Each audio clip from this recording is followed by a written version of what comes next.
नमस्कार विद्यार्थी मित्रांनो, मी सीमा तुमचे सरस्वती गुरुकुल चॅनलवरती स्वागत करत आहे। नवीन अभ्यासक्रमातील मराठी विषयाचा आज आपण 5वा पाठ प्रकाश यात्री या पाठाचा स्वाध्याय बघणार आहोत। परंतु हा स्वाध्याय सुरू करण्यापूर्वी तुम्ही या चॅनलवरती नवीन असाल किंवा तुम्ही अजूनही चॅनलला सबस्क्राइब केलेलं नसेल तर सबस्क्राइब नक्की करा। बेल आयकॉन देखील प्रेस करा जेणेकरून येणाऱ्या सर्व व्हिडिओचे अपडेट्स तुम्हाला सर्वात आधी मिळतील।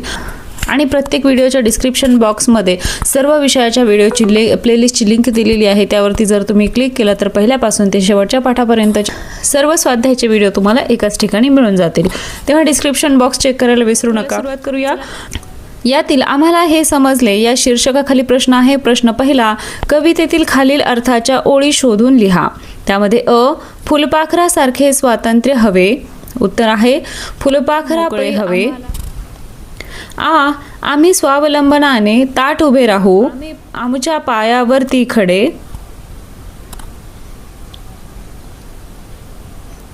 ई, एकमेकांच्या सोबतीने नवा इतिहास घडवू।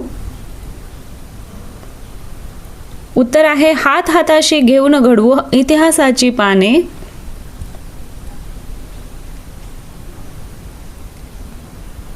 प्रश्न दुसरा, कवितेतील खालील ओळींचा अर्थ लिहा। त्यामध्ये अ, बालक आम्ही प्रकाश यात्री गगन चितारू नवे। या ओळींचा अर्थ आहे आम्ही मुले प्रकाशाच्या मार्गाने चालणारी, आम्ही नवीन स्वप्ने पाहून उज्ज्वल भविष्य घडवू। आ, कळ्या कळ्यांचे गेंद होऊनी हसता हसता झुलू। या ओळींचा अर्थ आहे आम्ही फुलांच्या कळ्यांसारखे आनंदाने हसत खेळत जीवन जगू।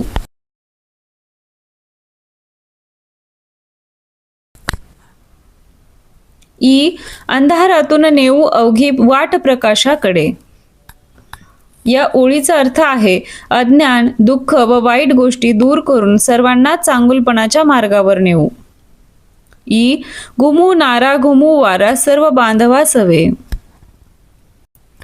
उत्तर आहे सर्व बांधवांना सोबत घेऊन उत्साहाने एकतेचा आणि प्रगतीचा संदेश देऊ।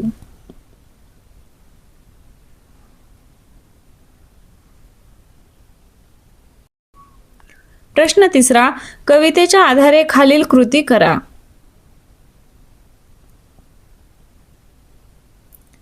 त्यामध्ये अ, कवीचे नाव कल्याण इनामदार। आ, कवितेचे नाव प्रकाश यात्री। ई, कवितेचा विषय प्रकाशाच्या मार्गाने चालत नवे विचार, एकता आणि प्रगतीचा संदेश देणारी मुले। ई, कवितेतील शब्दांचे अर्थ। एक, स्वर याचा अर्थ आहे आवाज। तो, धरा याचा अर्थ आहे पृथ्वी किंवा वसुंधरा। 3, बांधव याचा अर्थ आहे भाऊ किंवा सोबती। 4, तेजोमय याचा अर्थ आहे प्रकाशमय किंवा उज्ज्वल।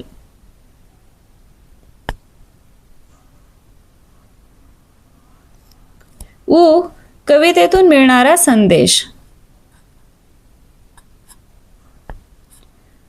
उत्तर आहे आपण चांगले विचार ठेवून एकत्र राहून अंधारातून प्रकाशाकडे जावे आणि समाजासाठी चांगले कार्य करावे। प्रश्न चौथा, कवितेतील यमक जुळणारे शब्द लिहा। 1, नवे हवे। 2, झुलू फुलू। 3, कडे खडे। 4, पाने गाणे। 5, वारा नारा।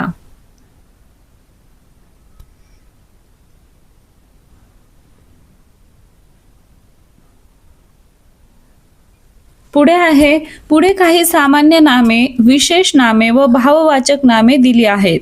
खालील तक्त्यात त्यांचे वर्गीकरण करा व लिहा।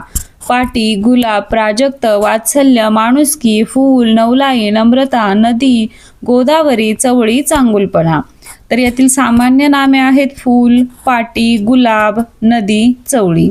विशेष नाम प्राजक्ता, गोदावरी।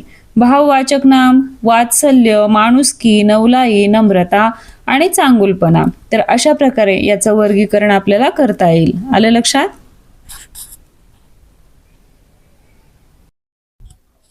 आलं लक्षात?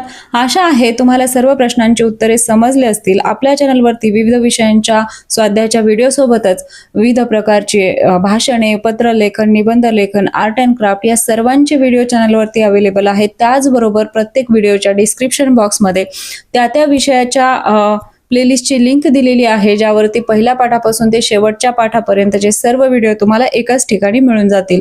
तेव्हा डिस्क्रिप्शन बॉक्स चेक करायला विसरू नका. आणि अजूनही तुम्ही चॅनलला सबस्क्राईब केलेलं नसेल तर सबस्क्राईब नक्की करा.